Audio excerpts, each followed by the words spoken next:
Hello, hello, hello. This is Adrienne Berg, and this is The Ageless Traveler, and happy Father's Day. Not only do we have a world traveler for you, not only do we have an outdoor aficionado, an expert for you, we've actually got a father for you. And not just any old father, but a father of triplets. And guess what? Man never stops. The next year he had another one, but let that pass. He's got 5 altogether, and we're making this a quick show because he's also taking care of his grandkids. So if that's not personal enough for you, let me introduce to you the intrepid, the unbelievable 73-year-old, soon to be hiking the Half Dome in Yosemite.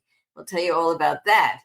Benjamin Epstein, who also just happens to be a full-time editor for Performances magazine in the great city of Los Angeles. So thank you so much for being with us today, Benjamin.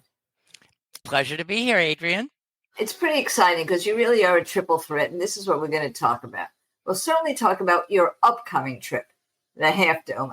How did you begin your hiking journey? And start with the part where you actually were a little bit afraid of heights. You know, I grew up, I was not afraid of heights. I was in Paris in my 20s and took those circular stairways to the top of the Notre Dame, where you go up by the gargoyles, you look over the whatever. I looked down at the street, and Adrienne, I was instantly paralyzed with a brand new fear of heights. Okay. I backed down those circular stairs.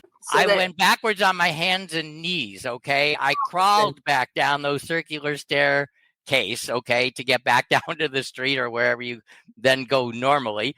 And that was new, and it stayed with me. I kind of accepted it. I don't really remember the exact number of years, but probably 10 years later, I was in Chichen Itza, where the pyramid, I was sitting there admiring this pyramid and watching these little kids running up and down these tiny weeny stairs, right? And I thought, okay, if they can do it, I can get rid of this. Okay, I need to deal with this fear of heights because I would have loved to have climbed up some of those steps, right?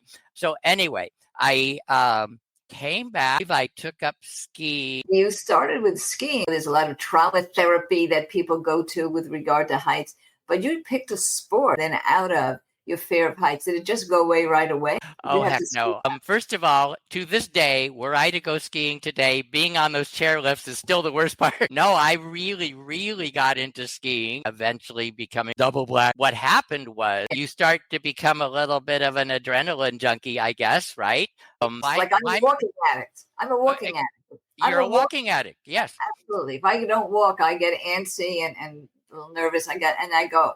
Even if it's raining or it's snowing, it doesn't matter. I have to do it. Exactly. So climbing, this was amazing. Less than a mile from my house when all this was unfolding, an indoor climbing gym opened. Before that, no, I did start going out to Joshua Tree. I took a class in climbing because, you know, climbing you could do year long, but climbing I loved infinitely more than skiing. I've climbed ever since, okay? Hiking was a natural byproduct, I guess. And then I got as much into hiking. And to this day, climbing and hiking, I love to say, are my tethers to sanity. I think it's like walking for you. Yes. Those things for me. If I can't do those, you don't want to be a person around me. Okay. This is so important for us here at the Ageless Traveler because there's a lot of levels here. And I'll bring out a few of them. One of them is many of us feel we cannot do it. We just can't do it. And our motto is, well, everybody who says it can't be done, get out of the way of the people who are doing it. So first of all, there is an inspirational thing. The second part of it is that it's so healthy. And when you find your niche, when you find that sweet spot of what you really love to do, you're compelled. It's not that somebody's telling you for your health, you have to go to the gym. And then you bite the bullet and you go and you do it. No, you love it.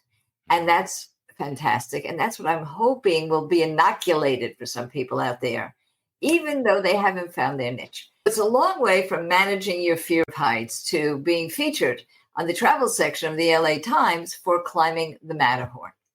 And in fact, one of the things we're going to be talking about, by the way, in another show is how to safely climb Kilimanjaro and Mount Fuji. So this is something that relates to things that a lot of our listeners want to hear about.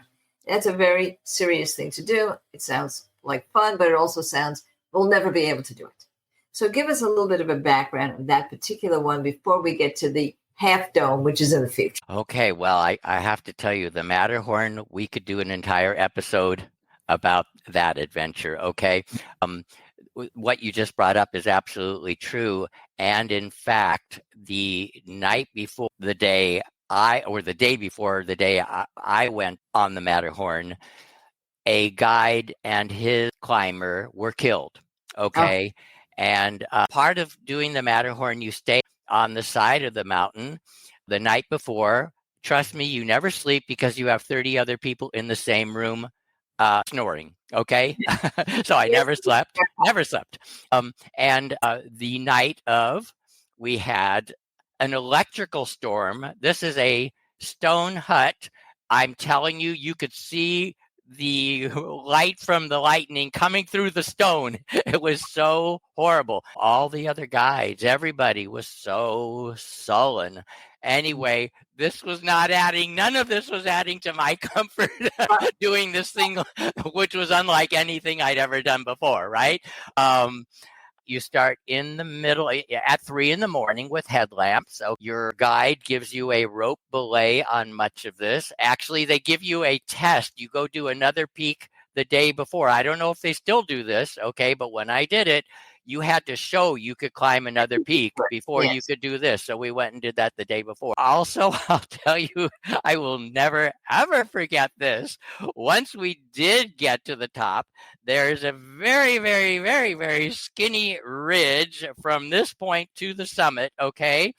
And coming along that, and you know my background with fear of heights, it's a sheer drop off on both sides. I'm skittish, let me tell you. And the person in front of me is this gigantic person with an even more gigantic backpack. And he's turning from side to side. Look at that. Look at that. Almost knocking me off this ridge every single second, okay, that he turns, okay? So, yes, it does have its risks. Okay. It does. You know, I had a friend at age 70, and you're 73, but not at the time that you climbed the Matterhorn. Right. But soon we're coming to your next.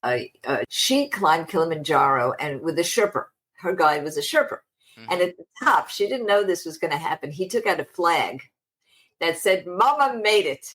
And she said that was the highlight of her life. Yeah. When she got up there, and the Sherpa takes this big flag.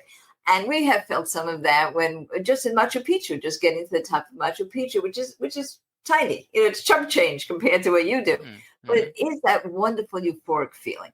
Now, before we take a break, I do want to talk about the Half Dome. This is coming up, and you're doing it in a special way. So tell us a little bit about your plan for that. Well, it's going to be a short turnaround. Time to drive up, go to sleep, get up at 3 a.m, meet at the village. It's the beginning of the Mist Trail. I believe we're doing the Mist Trail. There are 2 ways to do it, the John Muir Trail, the Mist Trail. The Mist Trail is amazing. If you haven't done it, just do that part of it. It's super steep. Next to a waterfall, you get wet the whole way up. Okay. The backside of water, as they say in Disney. You're going to the backside of water. There you go. Yeah, that's right. And so en route to the top, there are 2 other waterfalls, Nevada Falls and Vernal Falls. If I might digress, last year, my daughter and I had done a road trip along the West Coast and stopped in Yosemite. And really on a whim, we decided to do as much of this exact trail as we could. And we didn't start early. We didn't do anything like that. It was in the middle of the worst heat wave ever.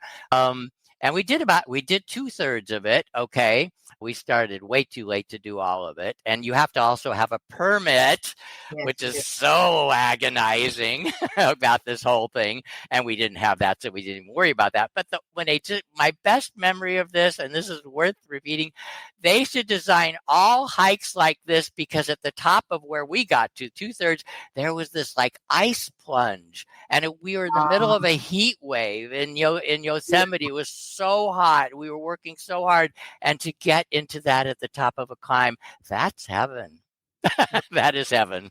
Well, I do want to tell everybody that I have done some research, and you do not have to do the Half Dome the way Benjamin is going to do it in a fairly short turnaround. There are 4-day treks, there are 5-day treks, there are luxury treks, and we will have that on our show notes, and we'll have it in our newsletter. So shameless plug, get our newsletter. It's absolutely free.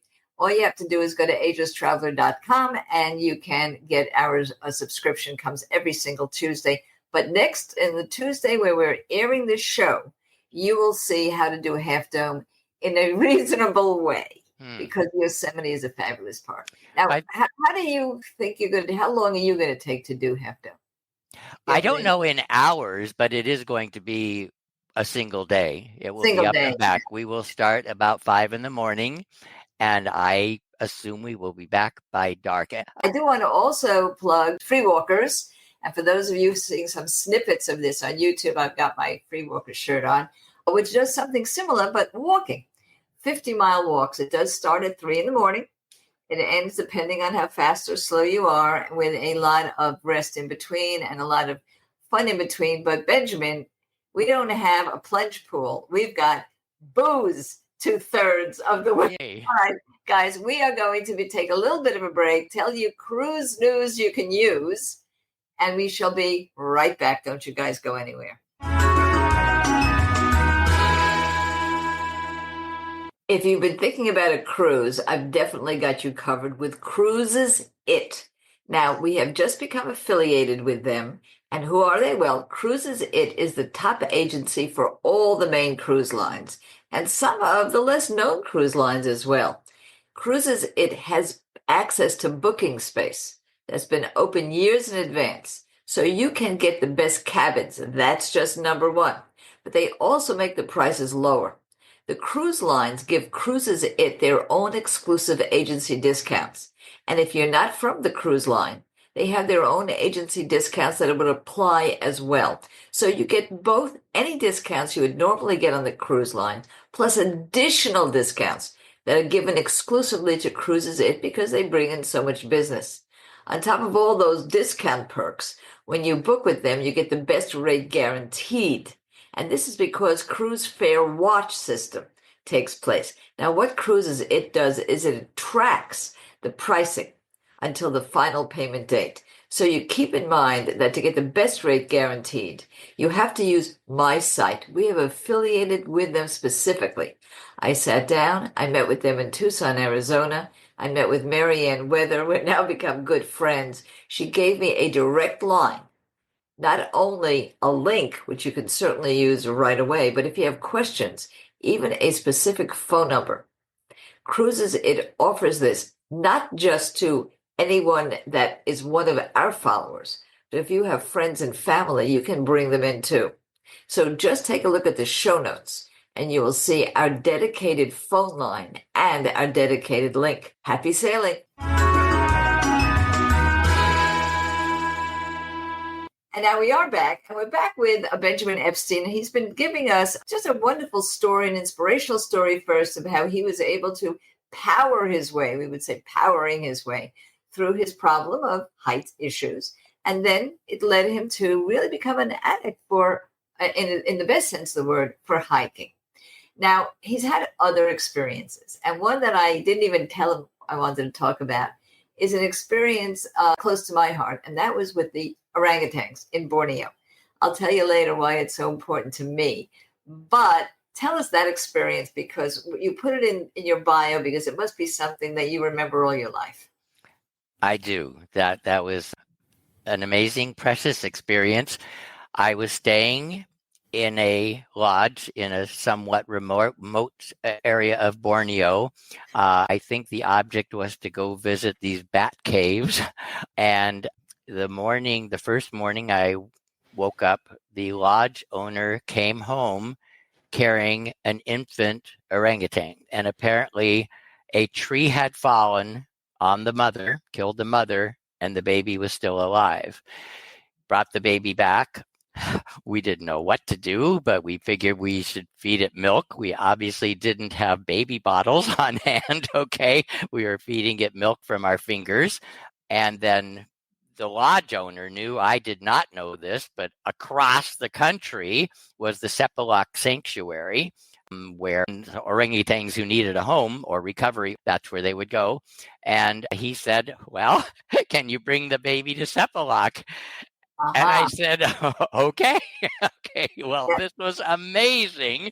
First of all, this was I will never, ever forget, no matter where I went, if I was crossing a body of water on a ferry, if I was in a restaurant, everybody would look at this little creature I was holding, but nobody ever thought it was real. Okay. Everybody thought I was carrying a stuffed. Did you carrying it like a sling, like mothers carry babies or dads carry babies these days? Well, not a sling, but yes, wrapped, and I was holding it, or in a box, open box, when it was sleeping or whatever. But everybody would come up, but they thought it was a stuffed animal. Nobody ever thought it was real, so I had no trouble getting on a boat, doing anything, because everybody thought I just had my little doll. And I did get to Sepulak. And what's interesting, okay, by the way, the lodge owner's name was Benjamin. My name was Benjamin. We called the baby Benjamin. Okay. And orangutans live a long time. And I do every few years, I've called Sepulak, and Benjamin is a big alpha male now, but he's still called Benjamin. So the reason I brought it up was Malaysia. This is, again, you're telling your personal story. I'll tell you a quick one, but it's a funny one. Last week, our very most recent show was about how to write a memoir, how to write your travel memoir. And I have one, and this is my favorite story, and it happened when I was, let's say, 6 years old. What happened when I was 6 years old was Disneyland opened. And because it was 1954, and I saw it on television on a black and white screen. And every kid in the block came to my house to watch it on TV, and they all wanted to go to California to see Disneyland, but not me. I saw the Jungle Cruise, and I saw Trader Sam going to Borneo. I had no interest in Disneyland. I wanted to go to Borneo. And people, 6 years old in the 50s in Brooklyn, I'm going to Borneo, I would tell people. Wow. Guess what? I went to Borneo. Yay. It's a long time, well, maybe 40 years or 50 from then, and I went to see the orangutans. Oh, neato. In Borneo, the same jungle, and I did not rescue anyone. It's a good thing nobody had to rescue me. But seeing them jump from the trees, seeing them in the trees, and then they're right in front of you sometimes, was one of the great adventures of my life. And you are walking. It's a walking type of adventure, as opposed to feeling, you're in a car and you're hearing, no, you are walking. It was and there's such red hair. They're all gingers, these orangutans, particularly the little ones, particularly the babies. So I wanted you to tell that story. Now, for everybody else, we are here to facilitate you being able to travel all your life. We're talking here with a 73-year-old guy. I'm 77 years old in September. So, we know it. We know the rules. We know the problems. We know the drawbacks, and we know the adventure. So if you take a moment to listen to how you can ask me questions on Ask Adrian, take a pencil and paper right now, and don't you go anywhere. We'll be right back.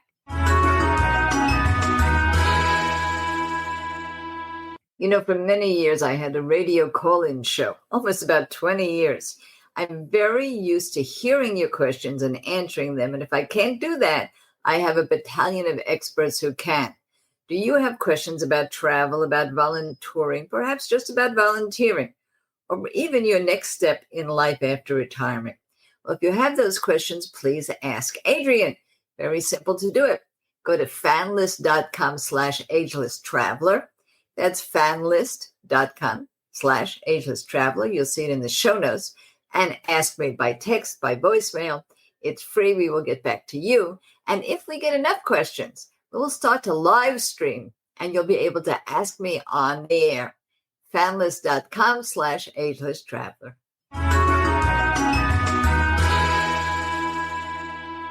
And now we're back. Now, I have to just ask you one little background question.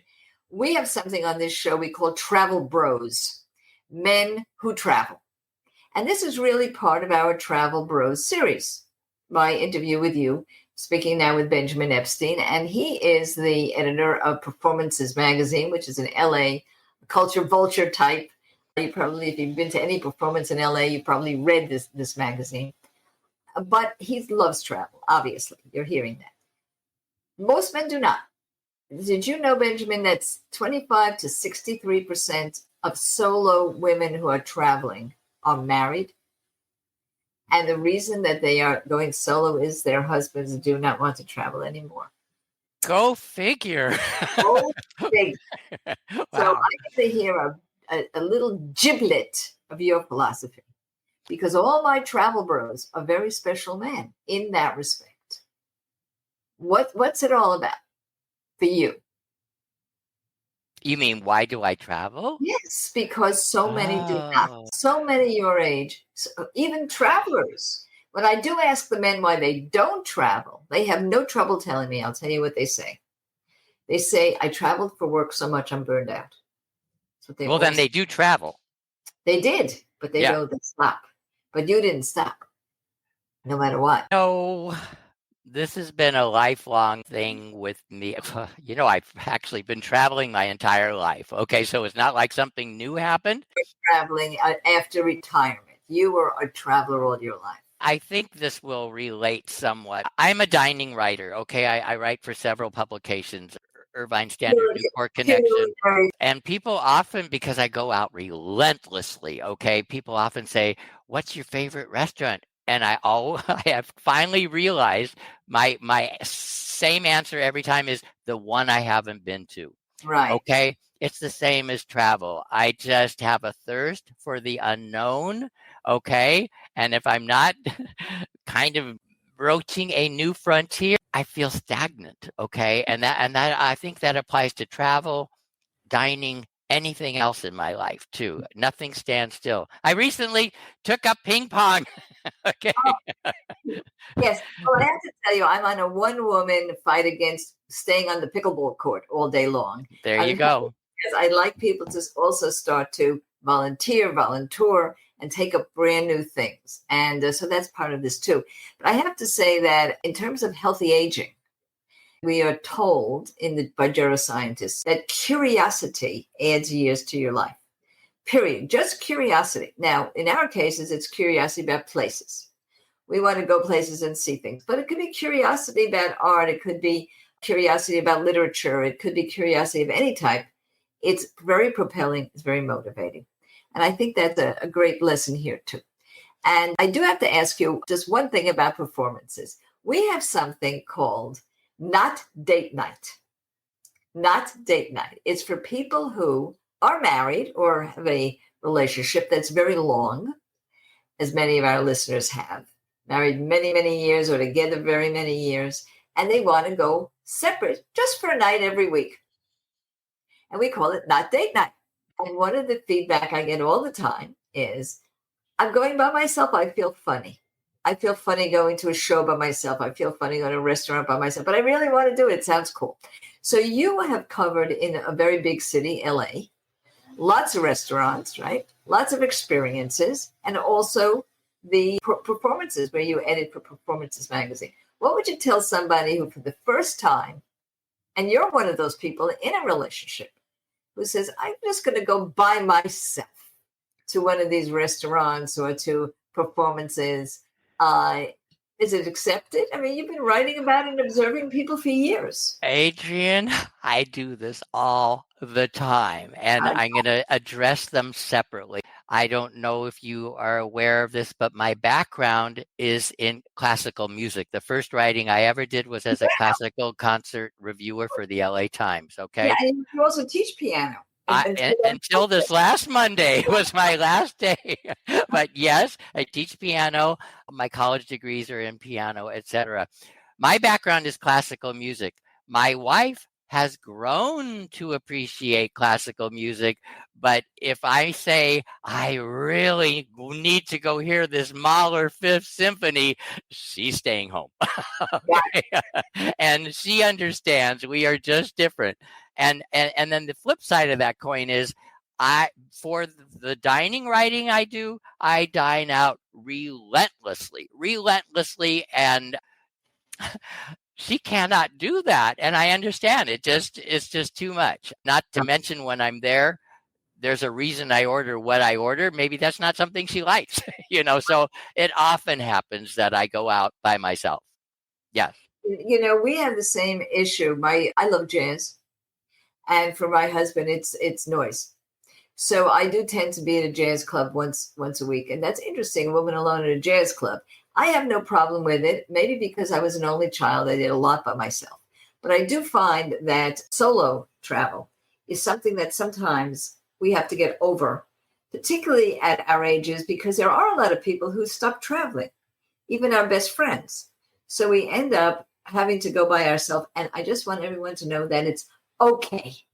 And it's okay if you're a man, it's okay if you're a woman. And I'm sure that you've learned to enjoy yourself immensely at all of these experiences. May I just chime in about one thing about hiking? I most often do alone. Okay. When I did Mount Gorgonio, it was 19 miles round trip. I was 68 years old.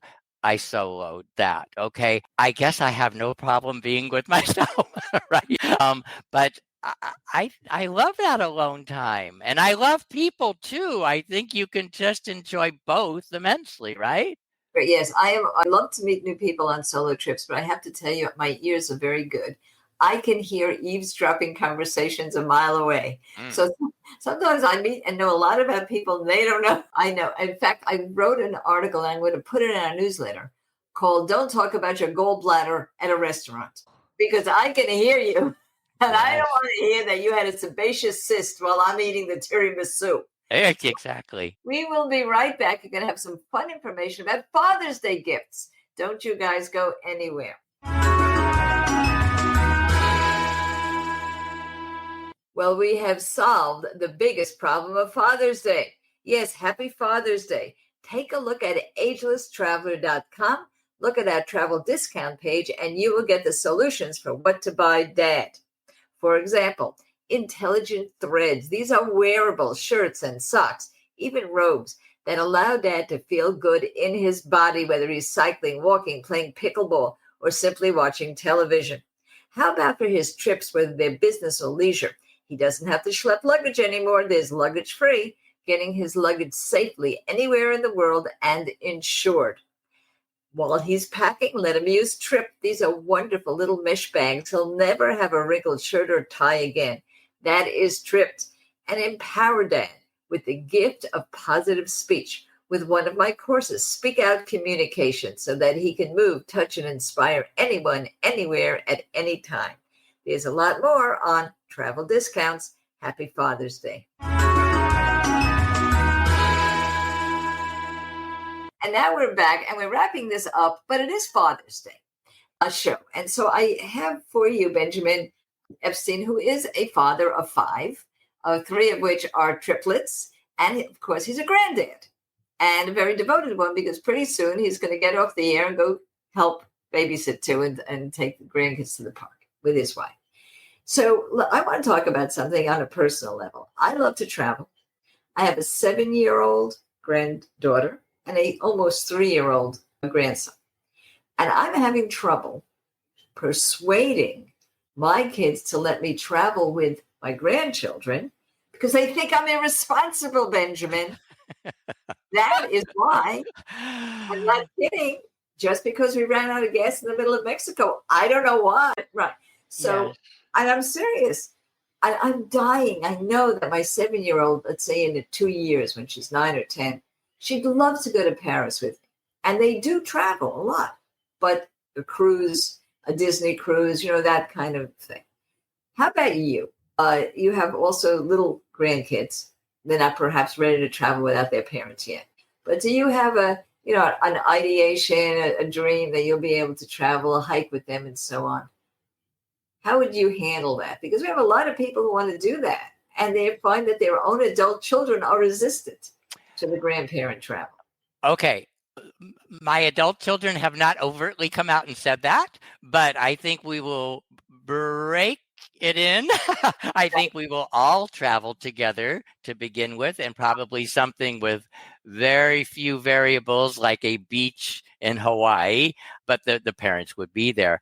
I think when they're older, I think hiking with my grandson and granddaughter, I think that's a natural progression. And I have broached the subject with my son to have them both go to the climbing gym and Right? start. The grandson is quite the athlete already at 4. Right. Okay, so I think he's going to be very into those things. I think it will happen. Who would say no to us to take their kids on a cruise, Yeah. right? Well, but that we've done. I have to say that it's been easier. We did go to Ensenada together, the whole family, including my daughter and daughter-in-law, who don't have kids. So we're a very close family to get together, to travel together. I'm trying to take them by myself. And I don't know if I'll be able to pry that away, but we'll see what happens. Mm-hmm. And I'm going to finish with one other thought. You mentioned that you never really went to gym. I called it a detention gym. You called it something similar to that. When I went to school, uh, physical ed wasn't really a big deal. In fact, you didn't do that. If you did go to gym, it was because you were being punished. So we called it a detention gym. I didn't actually get to be physically active. No one will believe this till I was 48 years old. I'd never been to a gym. I didn't care about it. I certainly didn't walk 50 miles, 30 miles, or 4 miles. And changed my life. So what I want to bring out, and I think you may have had something similar to that, which we'll talk about in a minute, that at any age, you can begin to change your attitude toward physical activity. Tell us about yourself. Well, I do not know why.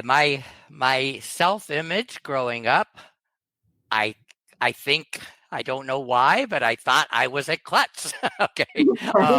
My parent, I was put into what was then called, this is in junior high, I was in corrective gym. Now, in retrospect, this is just recently I started to piece these together because I did not need corrective gym. I think my overprotective parents, because I was playing piano, wanted me not to be doing dangerous team sports. Okay. But I'm just making this up. I don't know if that's true, but I suspect it was. Okay. But as a result of the self-image that I was a physical, not very good person, okay, I didn't do anything. I practiced my piano, et cetera, et cetera. And it wasn't until my 30s, I think I was living in a singles apartment complex in Newport Beach, okay, that I took up tennis. It was the first, I was in my 30s. It was the first physical thing I'd ever done in my life. And by the way, this may be absolutely wrong, but people say, how can you still be doing these hikes and climbing and all this at 73? I said, I think it's because I didn't use my body for the first half of my life. I have 35 years coming to me, right? Exactly. I'm going to knock on wood. People say you have really good skin for 77. And I said, I didn't see the sun until I was 50. There So you go. I'll tell you exactly. They think I did this. No, I was never outside. Yes. And yes. And it was so funny. In my junior high and high school, you couldn't cut a class. You got detention, but you could cut gym. Nobody cared. It was that. And then and interestingly, for free walkers, which has a yearly 50-mile walk in honor of Robert Kennedy's creating the first U.S. physical fitness endeavor. He walked around the Potomac for 50 miles to launch that, right, in the 60s. And the interesting thing about that and the free walkers was I never did anything either until free walking because I didn't have any skills. I didn't have hand-eye coordination. I couldn't have done the tennis. I could hardly do any sport. We didn't learn anything. I didn't even learn to swim. It was that the case in the inner city in Brooklyn. So walking, you could always put one foot in front of the other. I didn't need any skills, and it changed my life. So I do want everyone to know that it's at any age. And in my case, it was starting at 48 and slowly. I knew that I had changed in my mid-50s when I was at a conference. And before the conference, I went to the gym in the hotel because I had been going to gyms and I needed to go. There was something like your addiction, and I say that in the best possible way, to hiking, walking, moving. So it could be any time at any age. I thank you very much for this. I think that it's an inspiration for men as a travel bro. I think it's an inspiration for everybody who thinks, gee, I can't do it because I've reached a certain age. And I'm looking at you and I'm thinking, you will never stop. You will never stop. So after Half Dome, there'll be something else. So Correct. I'm just going to invite you to come back and tell us a little bit about that experience, or if you want to write about it. I know you're a professional writer. We would love to do that because it's something that we all probably could do if we put our mind to it. Thank you so much for having me, Adrienne. Thank you. It's been such a pleasure. It's a terrific pleasure. And I will say to everybody else, remember, this show is yours. You go to fanlist.com/agelesstraveler. You could leave us a voicemail. You could leave us a text, and we answer your questions. We have guests on because you suggest them. And more important than anything else, we are going to have free, always free, Ask Adrienne live stream sessions. And look for the next one, which is going to be in June, in your newsletter, Travel Tuesday. And you'll be able to ask questions of myself and our battery and battalion of experts. Never stop traveling.